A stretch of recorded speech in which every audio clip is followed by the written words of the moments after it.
So thanks for coming back to round two of Talking with today. To kind of start things off, I thought I would be in the hot seat myself. And today, I guess, episode two or round two of Talking with Clayton, talking with me. So we left things off last time was my call to be a preacher, a desire to be an actor, and moving down that road into literally the dark night of the soul. So they diagnosed me with what I had Googled on the way to the emergency room. DVT stands for deep vein thrombosis, and I actually had two. I had one in each leg. The one in my left leg, they could tell by the way it kind of broke up, but the one in my left leg, half of it had broken free, and that half broke into fours. And 4 blood clots traveled through my heart, and 3 of them ended up in my right lung, and 1 of them ended up in my left lung. So that next morning, so it would be Saturday morning, I was talking to a cardiologist. So at 44, I had a cardiologist. And my wife's in the room with us, and the cardiologist said to me, "Hey, just so you know, you have a disease, you have a disorder. And your disorder is usually diagnosed when your widow asks for an autopsy." Let me say that again. You have a disorder. It's usually diagnosed when your widow asks for an autopsy. She said, oftentimes your disorder, the first symptom is post-mortem. Usually the symptom that you have is death. So she said, God has you here for a reason. Find out what it is and do it. That was your cardiologist? And that was October 14, 2017. So how crazy is that? To know, like what the Bible says, right? Before the foundations of the earth, I preordained you to do a good work for my kingdom. To know what that is. And in that moment to decide, okay, God, you got it. Whatever it is, whatever you want, I'll do it. That was the dark night of the soul for me. That was actually the second dark night of the soul for me. My first one was, as I mentioned earlier, my wife, right, committing the unpardonable sin by getting married, kind of limits your chances of what you can do as an actor, right? You can't do the Disney Carnival cruise for 3 months because you're married. You can't run off to LA or New York or whatever. You kind of, you have a spouse who wants you to be home at 5 and weekends and nights. My first dark night of the soul came, next month will be 18 years that I found myself in rehab. So through a lot of my own bad decisions, I have been diagnosed with another disease. This disease was 18 years ago. I was diagnosed with a disease that's chronic, progressive, and lethal. The disease is called alcoholism. And that was my first dark night of the soul. But you see, that was kind of my own doing. Now, alcoholism runs pretty deep in my family. So that's not of my own doing. If you believe in generational sin or ancestral curses or demons that run through families, we certainly have them, right? That's one of mine. But I guess, my wife and a couple of friends who drove me to rehab convinced me it was just time to be really honest and really vulnerable. So my first dark night of the soul came 18 years ago, going to rehab. I don't want to say that I'm beyond it, that I'm past it. I am so grateful, though, that was 18 years ago. And that has led to a lifestyle of choosing wisdom over foolishness. And so I have really pursued wisdom because I was so foolish. I'm still so foolish.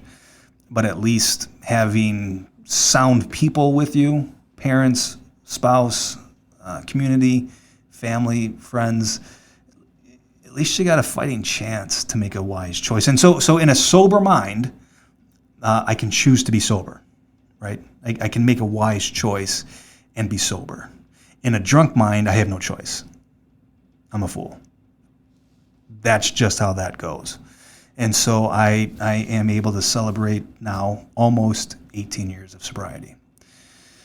But the second dark night of the soul was nothing that I had done. It wasn't behavioral. It wasn't because I smoke cigars. It wasn't because I sit down too long. It wasn't because I really, really enjoy bacon cheeseburgers and fries.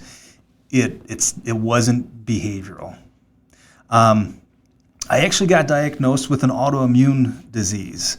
The autoimmune disease is anti-phospholipid syndrome. So I'll say that again. That's anti-phospholipid syndrome, or APS. Dr. Hughes discovered this.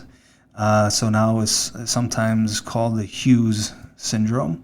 But it's an autoimmune disease, which, if you know anything about autoimmune diseases, it just simply means that your body is attacking itself. And for me, much like rheumatoid or lupus or any of the other long list of autoimmune diseases, mine attacks my blood. So anytime my body is in stress, my blood starts to clot. All right, so years ago, they used to call it the sticky blood disease. But extreme cold, extreme heat, actual stress, right? And actual body trauma, right? Breaking a leg, hurting yourself, whatever. Those types of things would cause my blood to clot, leading to deep vein thrombosis and eventually leading to pulmonary embolisms, which I had 4 of, or, like the doctor said, if that blood clot hadn't broken up, by the time it hits your heart, you've got about 30 seconds.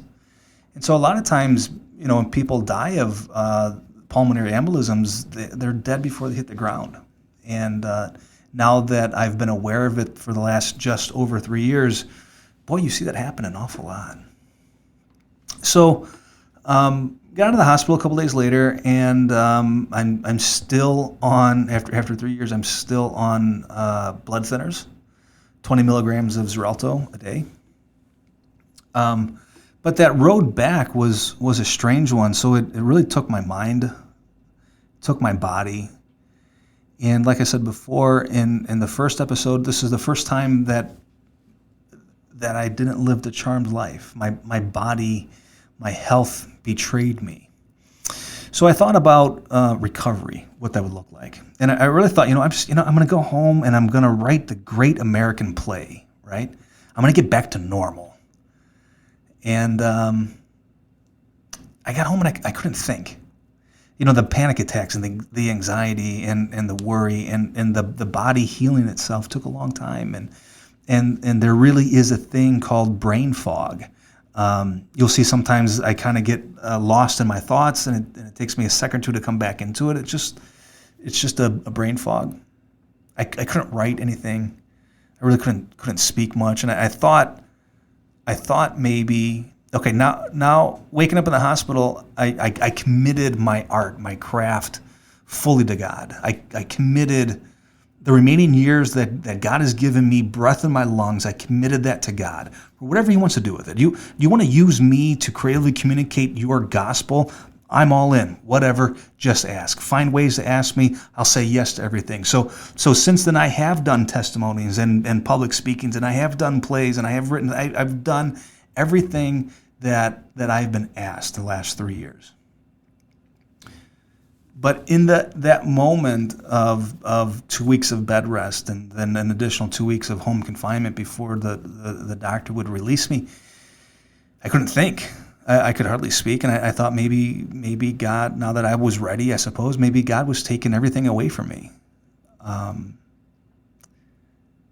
Just over 3 years later, I'm still looking to get back to normal. It never fully came back. I'm different. It changed me. It changed me physically. Those who knew me before can see some differences in me. It changed me emotionally. And it also changed me spiritually. About 6-7 months later, I was on a fishing trip. I was on an annual fishing trip. So I'm up in northern Canada. It's a very secluded place where you can't get in real easy and you can't get out real easy. It's like a 5-day fishing trip, right? It's a 5-day travel for 4 days of water, and it is the greatest fishing experience you'll have in your life. It's a trip of a lifetime. It's Wollaston Lake Lodge in northern Saskatchewan, Canada. Wollaston Lake Lodge probably sponsors this show. They don't yet, but they will. Thanks, guys. I'm up at Wollaston Lake Lodge with some work buddies, guys who I go on this fishing trip with every year, and this is the first time I'm up there being changed, right? I just got out of the hospital, just released to fly. It's about 6 months after I was out of the hospital. Anyway, it's day 2 of fishing, and I'm up there, and it's lunchtime, and we hit the shore for lunch. And this is the first time. Now this is my 15th trip. This is my first time in 15 years that I just wanted to be alone for the lunch. Usually, I'm pretty talkative, outgoing, laughing, giggling with the boys, teasing each other, right? I just wanted to be alone. I was looking at everything differently. So I kind of climbed a rock a little bit, and I was just thinking, and something hit me, and it was something's going on at home.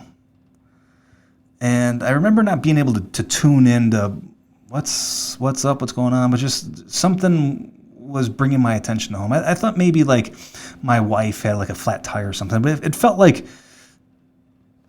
a loved one, probably my wife, car issue, whatever.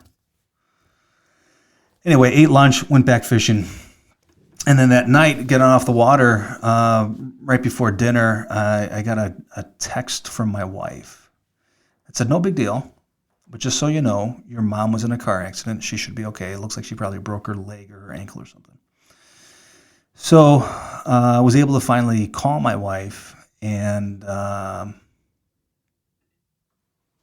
within 3 hours, my mom had died. And I couldn't be there. I couldn't get back there, here to the farmhouse. I couldn't be here. I was stuck there. It was a great place to be stuck, but I was stuck. I was so glad that I was with a bunch of buddies who knew me and loved me and could cry with me. The two Daves and Brian and Greg, and boy, those guys really loved me, and were there for me, and it was great. But man, I was just recovering, and I wasn't back yet. And when I finally got back, at sitting outside, I got back at 4 a.m, and was talking to my sisters and talking to my dad when I finally got back. And the first job or thing that I said yes to after getting out of the hospital was writing and speaking the eulogy at my mom's funeral. Again, up till then, I had a pretty charmed life. I never really suffered loss. Nobody that close died to me. I never really had anything taken from me, but my health and now my mom. I was so thankful that a year before that, God led me through a process of forgiving my mom. Different weird relational brokenness, but I'm so glad that there was nothing left unsaid, nothing left undone. I just wasn't here to say goodbye. And it was a hard couple of months right after a loss like that, especially living next door to my mom and dad, and then walking with that through with my sisters and my family and my wife and my dad. It's kind of unpacking all that and just rallying around my dad. It's so funny that I've always had a really great relationship with my dad. My dad was one of my best friends. I mean, he is one of my best friends, one of my closest allies. He never said, "I love you" to me. I take that back. When I was 17, one time, I don't know why, I don't remember the situation, but one time, my dad said, "I love you." After my mom died in a car accident, my dad said, "I love you" every day until he died 5 months later. It was the weekend after Thanksgiving. I was supposed to help my dad clean the gutters. I was working something, busy. Anyway, it was a little foggy outside, and so the driveway, the blacktop, was really wet. And he decided to not wait for me anymore, and he cleaned the gutters himself. I got a phone call from Bobby D, a friend of ours who lived down the street, who came by to check on my dad and help him clean the gutters. And he called and said, "Hey, your dad's on the driveway." So I came home and talked to my dad a little bit. And he seemed okay, out of it a little bit, but he's fine. Hurt his ankle, though. I said, "You know what, man? Let's just get you in the car and we'll drive you down to the emergency room and kind of see what they say." Boy, as soon as they got in there, they put a neck collar on him in case there was a problem, and they did some x-rays. I remember him filling out the paperwork, his name and his address and marital status, and he wrote married. And then he lined through it and wrote widowed